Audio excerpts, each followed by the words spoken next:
Hi, it's me Zugiso again, aka Julep. And I think today's post, I want to actually speak about relationships and how we relate to people. Just because lately I'm very much like in a relationshipy space, trying to figure that minefield out. Who we are in relationships, who other people are in relationships, and who we are together in the relationships in terms of what we bring to the table and how we like conduct ourselves. And so recently I've been doing a lot of like self work and like introspection. And one of my biggest things was that in order to be in a successful relationship, you also have to be working on making yourself a success outside of the relationship. And so once you get into a relationship, you don't only start working on yourself, which I think a lot of people have found is not sustainable. You have to be like a whole person by the time you get in there. Like the other person is not going to make you better. Well, I mean, they can make you better from a good point. Like, you can't be a disaster and hope somebody's going to clean that up. And then, you have to also be working on yourself and be in a pretty good space by the time you get into a relationship.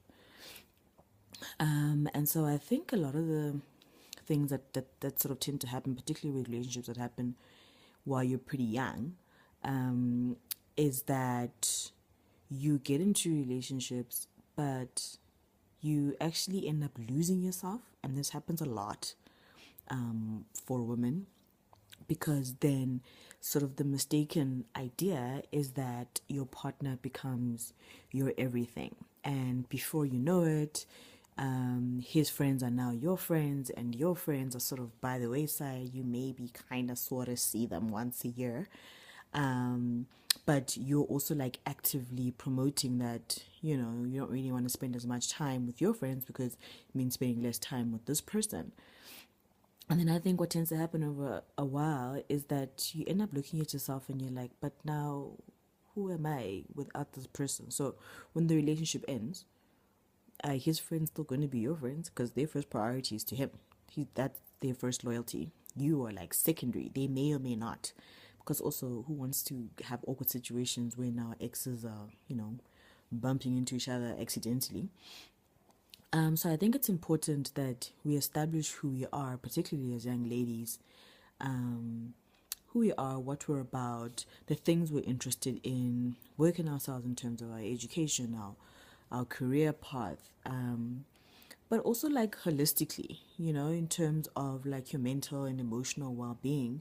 And that's where, the outside relationships with other people outside of just your boyfriend, like your boyfriend can't be your everything, even when you're married. Like I know a lot of married people who've been married for a while, who are sort of now taking a step back and being, oh shit, like I actually realize now that getting married doesn't mean that, I now have to stop my entire life and just dedicate myself to being a wife and, when you have kids, a mother, and that's your entire life. Because when all those people aren't there, what do you do with your time? you know? And also this thing of now saying, oh no, well, I'll have friends that aren't like my husband's friends who are like the wives or the girlfriends. I've seen those situations. They're so awkward.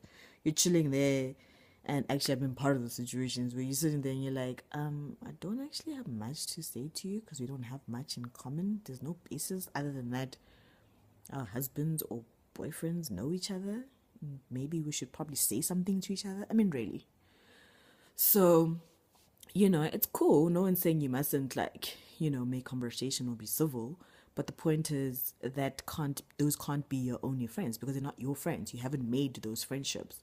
So I think it's quite important, so that if it so happens that, your relationship comes to an end, or when you find yourself without your boyfriend, maybe he's away for the weekend or a month or on work or whatever it is, and you're alone, you do actually still have like solid people that are like your support system.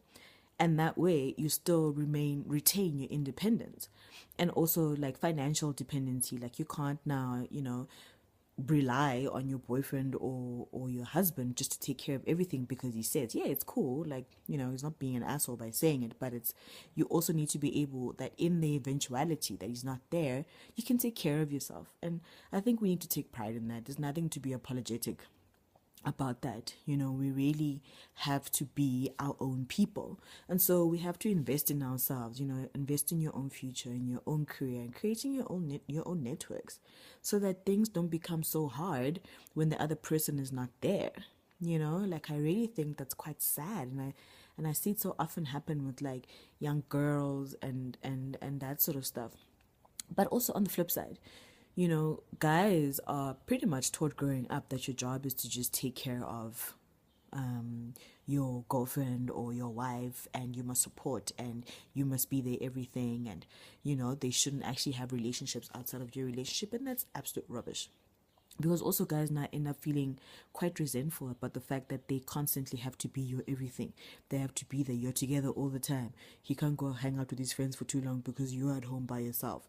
When he's traveling, he has to worry like who's now going to be taking care of you, because now you're just in the house by yourself and you don't know anybody else, and what will you do with yourself? And like when he's out of range to send you money, then you have no money and then you're stranded. Or even when you guys break up or you're in a divorce situation, now he has to worry about, oh shit, she doesn't have enough money to support herself. Like, why do you get yourself into those sort of situations? Don't do that. Don't do it to any, like, guys and chicks, don't do that to yourselves. It's really not worth it. And I know a lot of difficulty comes, particularly with women being quite assertive in that sort of context, where people now start saying that you're acting like a man, and you are emasculating a guy if you're able to take care of yourself and you don't need him. Well, it's true. You don't need him. And he doesn't need you either. You want each other. And if you need each other, you guys have problems, You need to be able to be on your own. The only person you need is yourself. And that's why you need to invest in yourself, so that you are not codependent. You can be interdependent, but not codependent, because you can't breathe for each other. You can't live each other's lives. It's not fair to either of you. So yeah, I think I just wanted to share that, because I think it's quite important that people remember these things, and maybe a lot of these conversations aren't actually happening as often as they should be happening. So yeah, that's my post for today.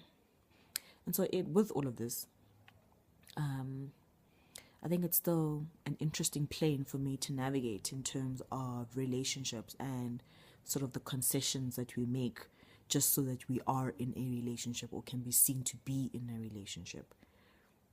Yeah, we should just think about